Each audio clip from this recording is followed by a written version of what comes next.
अच्छा, एक बात जो पूरी दुनिया इस वक्त एक तो ताकीद कर रही है सारे मुल्कों को कि जितनी ज़्यादा टेस्टिंग हो सके वो बेहतर है। ऑब्वियसली फिर आप आइडेंटिफाई कर सकते हैं किसको है किसको नहीं है, और फिर तरीक़ेकार टेस्टिंग का क्या है। उसके बाद ये भी बातें हो रही हैं कौन सी किट्स सही हैं, सही रिजल्ट्स बता रही हैं।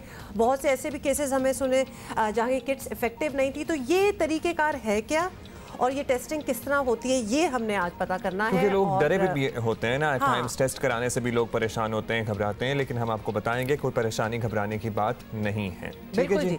ईसा लैब के सीईओ डॉक्टर फरहान ईसा ने हमें ज्वाइन किया है, उन्हीं से पता करते हैं कि ये सारा माजरा क्या है।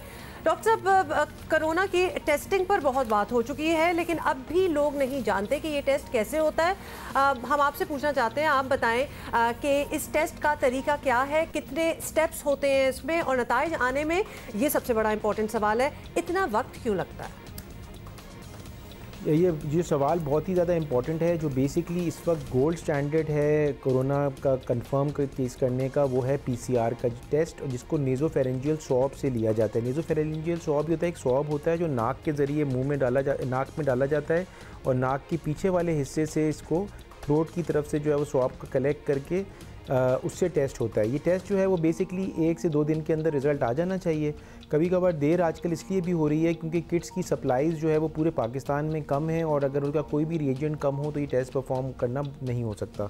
दूसरा जो टेस्ट है जो अवेलेबल हो रहा है वो एंटीबॉडी स्क्रीनिंग टेस्ट है, जो डायग्नोसिस का बिल्कुल नहीं है। डायग्नोसिस का सिर्फ पीसीआर टेस्ट है। ये जो स्क्रीनिंग टेस्ट है ये बताता है कि क़ुव्वत मुदाफ़ियत की एंटीबॉडीज़ कितनी बन गई हैं। वो 2 किस्म का होता है, आईजीएम और आईजीजी। आईजीएम आने का मतलब ये है कि इन्फेक्शन अभी चल रही है, और अगर आईजीएम नेगेटिव हो जाए और आईजीजी सिर्फ आ रहा हो तो इसका मतलब कि वो पहले रह चुकी है इन्फेक्शन। ये स्क्रीनिंग और रिसर्च पर्पसेस का टेस्ट है, और ये भी अवेलेबल है। डॉक्टर फरहान, इस माहौल में लोग एहतियाती तौर पर भी अपना टेस्ट कराने की कोशिश करते हैं। किट्स महदूद तादाद में हैं, ज़ाहिर है इसको सामने रखते हुए किसको अपना टेस्ट कराना चाहिए, किसको अपना टेस्ट नहीं कराना चाहिए, क्योंकि हम ये भी नहीं कह सकते कि सभी पहुँच जाए अपना टेस्ट कराने के लिए। ज़रूरतमंद लोग हैं, उनको प्रायोरिटी मिलनी चाहिए।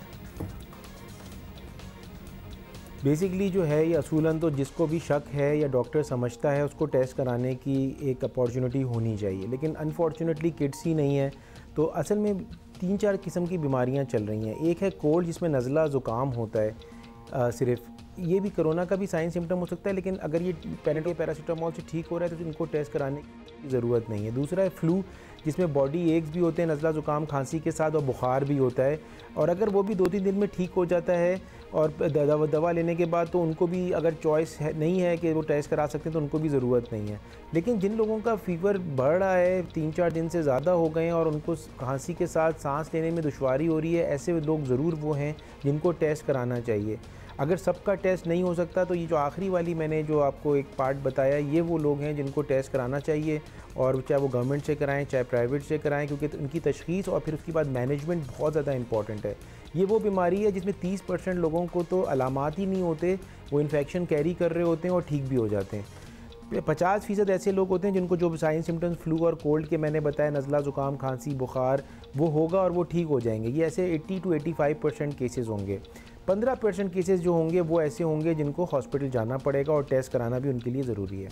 शुक्रिया आपका डॉक्टर फरहान ईसा हमारे साथ मौजूद थे। और ये भी कहना कि कुछ लोग जो है वो पेनाडोल और पैरासिटामोल वगैरह खा के ही ठीक हो जाते हैं। अब्दुल्ला, थोड़ा कोरोना थोड़ा तो फील कभी कभार सुबह उठो तो सभी को हो जाता है, सभी को फील थोड़ा हो रहा है, लेकिन अगर आपको थोड़े से ज़्यादा महसूस हो रहा है तो फिर अपने आप को सबसे पहले अलग कर लिया करें, अपने घर वालों से अलग कर लिया करें, अपने बुजुर्गों से और अपने बच्चों से सबसे पहले अलग किया करें, क्योंकि वी अंडरस्टैंड कि वो थोड़ी सी खांसी हो रही हो, अब छींक आ गई एकदम से, तो फौरन इंसान पैनिक करता है। डू नॉट पैनिक, ये तो आम चीज़ें हैं।